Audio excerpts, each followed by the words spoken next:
I'm Soumya here and welcome to my channel. Today we'll be dealing with the summary and analysis of the novel Jasmine belonging to the genre of Indian writing in English by the Indian diasporic writer Bharati Mukherjee. Bharati Mukherjee is a prolific essayist, novelist, short story writer, fiction and non-fiction writer and a professor by profession. She explored the intimate cultural clashes of her immigrant characters through her award-winning short story collection, The Middleman and Other Stories, and also in her novel, Jasmine. What makes her work so peculiar is the fact that she deals with a wide variety of subject matters in her literary compositions, including immigration history, Reformation and nationhood of 90s, American culture, multiculturalism and mongrelization, and so on. Mongrelization here simply means the blend of two different cultures. And the recurrent themes in Bharati Mukherjee include the themes of alienation, there is identity crisis and also a quest for the self, racism and discrimination, and also the vulnerability of women, which we are about to see in detail in the novel Jasmine. And Mukherjee won the National Book Critics Circle Award in the year 1988 for her short story collection, The Middleman and Other Stories. Her other notable works include the novels like Jasmine and Desirable Daughters. With me so far? Okay, good. So moving on to the summary of the novel, I have to tell you that the plot of the novel is a bit tricky as the novelist has abundantly made use of techniques such as montage and jump cuts. There are numerous flashbacks and flash forwards, and so the readers often find the book a bit tiring. But still, I'll try to make the plot as simple as possible so that you could easily follow. And if you look at the chart, you can see that I have written here a series of names starting from Jyoti to Jane, and all these names signifies a single person, and that is our protagonist Jasmine, and each of these names represents an important phase in the life of the protagonist. Yes? And the novel begins with Jasmine as Jane. She is now living in Iowa and she is thinking about an incident in her childhood where an astrologer predicts that she would be a widow in the future and that she will live her life in exile. The little Jasmine, even though she really didn't understand what the astrologer had said, she definitely got the hint that it is something negative.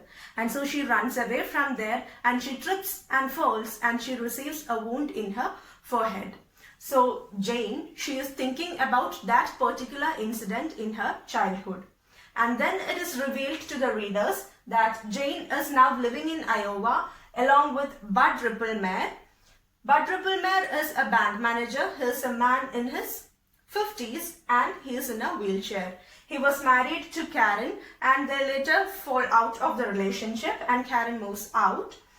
And they have an adopted son called Du. And it is also revealed to the readers that Jane is pregnant with Bud's child, and that too out of wedlock. Bud insists for her hand in marriage, but Jane refuses for unknown reasons.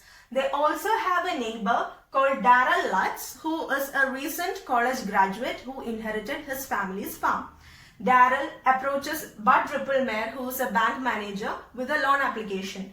But Bud denies the loan application because he finds Darrell both incompetent as a farmer as well as a manager. So he simply denies the loan application. And Darrell also has a romantic interest in Jane. From here, Jane is again flashing back to her life in India, Punjab, where she is known by the name Jyoti. Jyoti is a simple, literate village girl. She later meets Prakash and both of them get married, and it is Prakash who calls her by the name Jasmine. And Prakash has an acquaintance in America called Professor Vadera. Professor Vadera invites Prakash to move to America so that he could have a better life there. So after Jyoti's marriage with Prakash, it becomes the shared dream of the couple to move to America. And one day, while they were shopping, a man called Sukhwinder kills Prakash in a bomb attack. Prakash is being killed in a bomb attack set off by a man called Sukhwinder. And as a matter of duty and honor, Jasmine finds it her responsibility to fulfill the unfulfilled dreams of her husband, and so she sets off to America all by herself. And on her way, the captain of the ship in which Jasmine travelled, called Half-Face, Captain Half-Face, he drives Jasmine to a motel and he sexually assaults her there. And Jasmine contemplates on killing herself at first, but instead she kills Half-Face. And in this phase, Jasmine assumes herself the name Kali. We'll come to the symbolic significance of this phase and particularly this name in the analysis section. So Jasmine adopts herself the name Kali and she kills Half-Face. And later she flees from there to Florida, where she meets Lillian Gordon. And it is Lillian Gordon who calls her Jassy. And she also arranges a meeting for Jasmine with Professor Vadera. And Professor Vadera agrees to get her a green card, as Jasmine is now an illegal immigrant in America. So Professor Vadera agrees to get her a green card. And later, Jasmine starts working for the couple, Taylor Hayes and Wiley, to look after their adopted daughter, Duff. And after some time, Wiley moves out of the house as she falls out of love with Taylor. So she moves out of the house, and it is Taylor who starts calling Jasmine by the name Jace. Taylor starts calling her Jace. And Jace also starts developing feelings for Taylor. And one day, the three of them, including Jace, Taylor and Duff, were at the park, and there Jace sees Sukhwinder, the man who killed her former husband. She sees Sukhwinder, and in fright of her life, she flees from there to Iowa, and that is how she reaches Iowa and is now with Bud Ripplemere. And one fine day, she is receiving a letter, and the letter is from Taylor Hayes. And it states that Taylor and Duff are on their way to Iowa to meet Jane and to convince her to move back with them to New York. At this phase, Dew, the adopted son of Jane and Bud, finds out that Jane is in love with another man, and he is unable to take that pain, that the relationship that Bud and Jane will soon come to an end. He is unable to take that pain, and so he resolves to move himself from Iowa to California to live with his biological sister. So he moves from Iowa to California, and he doesn't intend to move back. So and then Taylor Hayes, he comes to Iowa and he meets Jane, and he convinces her to move to New York along with him. But Jane is in a confused state because she really can't make a choice between Taylor and Bud. Even though Taylor is for whom her heart beats, she has a romantic interest in Taylor, but still she also has a sense of duty for Bud, because she knows that if she leaves Bud behind, then he will be left all alone, and also he is a man in a wheelchair, so he desperately needs care. So she is in a confused state of what to do. And then she picks up the call and she calls Karen and tells her that she has to go somewhere in the hope that Karen might move back and be with Bud. And thus she chooses Taylor over Bud. And while she enters the car along with Taylor, she whispers to the astrologer who once predicted her widowhood and exile that, "Watch me reposition the stars." She says to the astrologer who once predicted her widowhood and exile, he whispers to him that, "Watch me reposition the stars." And thus the novel comes to an end. And if we critically look at the novel, we can say that the novel as a whole depicts the universality of the struggle of women. No matter where she is struggling everywhere. That is one of the themes of the novel. Then we have the generosity of strangers. We know that Lillian Gordon and Professor Vadera is not directly linked to Jasmine by any means, except maybe for Professor Vadera because he was an acquaintance of Pragar, so he might have a soft corner for Jasmine. But consider Lillian Gordon. She is a total stranger, but in this strange land, she is the one who helps Jasmine to explore herself. So that is another theme in the novel. And as I've already told in the introductory part, that Mukherjee portrays multiculturalism in her works. And here also we can see that aspect, and it comes where as Jyoti, she is an Indian by birth, so there is Indian culture there. And then in Jane we see a modern American woman. So here there is American culture. So in the novel we can see the intermingling of Indian culture as well as American culture. So the multiculturalism aspect is coming here. And there is also reference to Indian custom, Indian Hindu custom of Sati. We know that Jasmine's Prakash is being killed in a bomb attack, and owing to the Indian Hindu custom at that time, she is being forced by the family and the society in which she lived in to commit sati, to practice sati. Sati, we know, the practice where women have to embrace death by stepping onto the pyre of a dead husband. So she is being forced to practice sati by everyone, but Jasmine, she understands that her true honor and responsibility for her husband lies in the fact that she should fulfill the unfulfilled dreams of her husband, and that is how she resolves to move herself from India to America. So that is another thing going on in the novel. And I've told you that each of these names signifies an important phase in the life of the protagonist. So let's just go through these names. First we have Jyoti. Jyoti, I've already told you, is a simple village girl. Simple, literate village girl.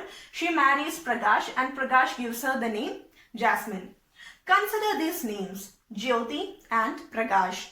The meaning of the name Jyoti, we know it is light, as well as Prakash. Prakash also means light. So we can here see that the novelist has deliberately used two names with the same meaning just to show to the readers that they are a couple meant to be, that they complement each other very well. This is evident when we can see that it was the dream of Prakash to move to America, but even after his death, Jyoti is fulfilling his dream. So they are a couple meant to be. That aspect is coming with these names. And also, if we consider the name Jasmine, there is a quote by Pundanam in Jnanapana that Mulla Pumbadi ettu kidakkum kallinumunda oru saurabhyam. I'll repeat once again. Mulla Pumbadi ettu kidakkum kallinumunda oru saurabhyam. If we translate this quote into English, it would roughly sound like this. The stone near the jasmine will bear its fragrance too.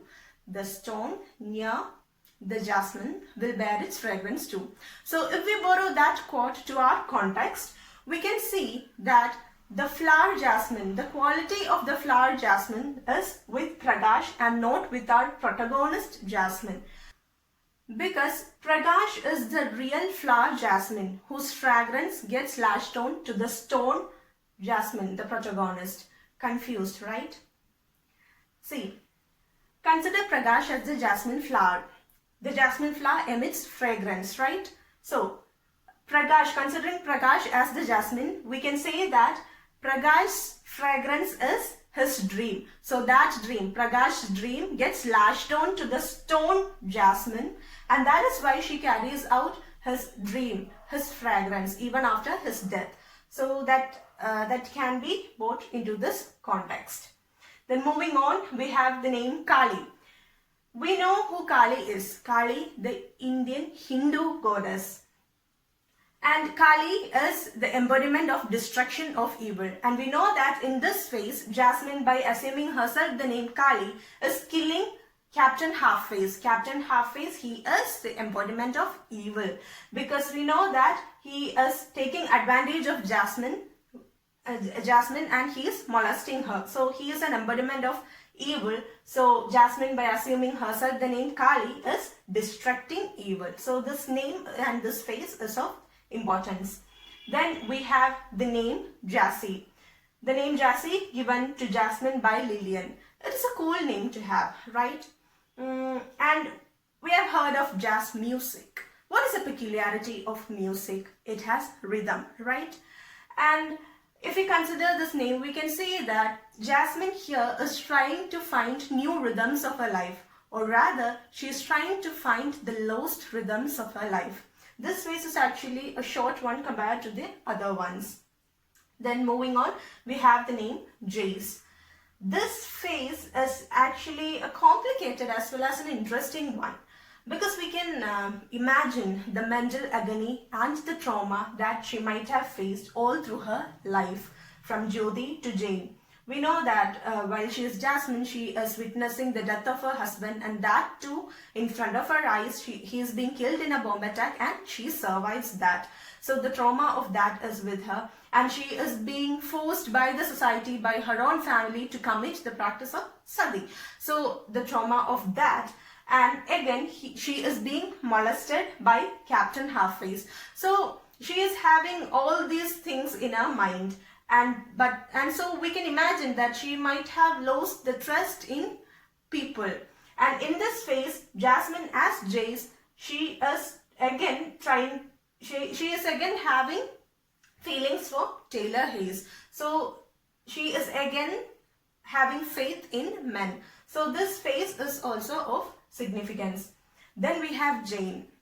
From Jyoti to Jane, there is a huge transformation. There is a tremendous transformation happening. Jyoti was a simple girl, who doesn't have a worldview of things, and if she had not married Prakash, she would not have imagined herself in America.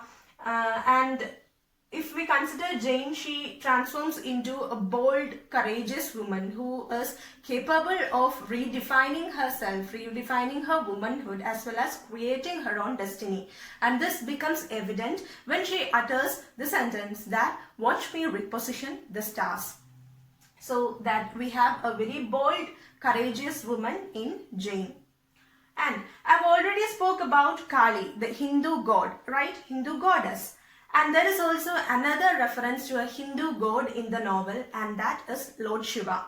It comes up when I've told you that in the childhood, when the astrologer predicts her widowhood and exile, the little Jasmine runs away from there and she trips and falls and she receives a wound in her forehead.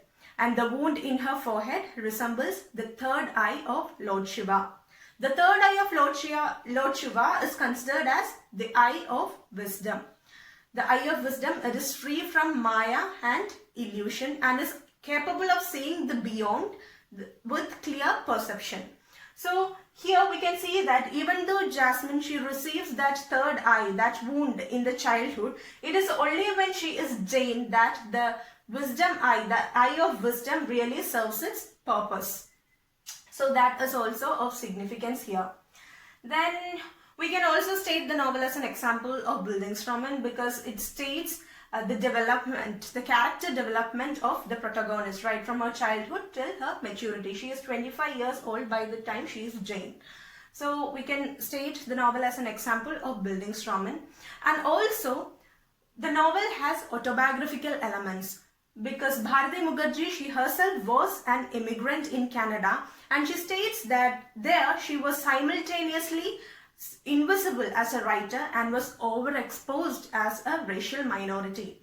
And later it was her relocation or assimilation to US that made her a naturalized citizen, and that process we can see in the novel too. So the novel also has slight autobiographical elements.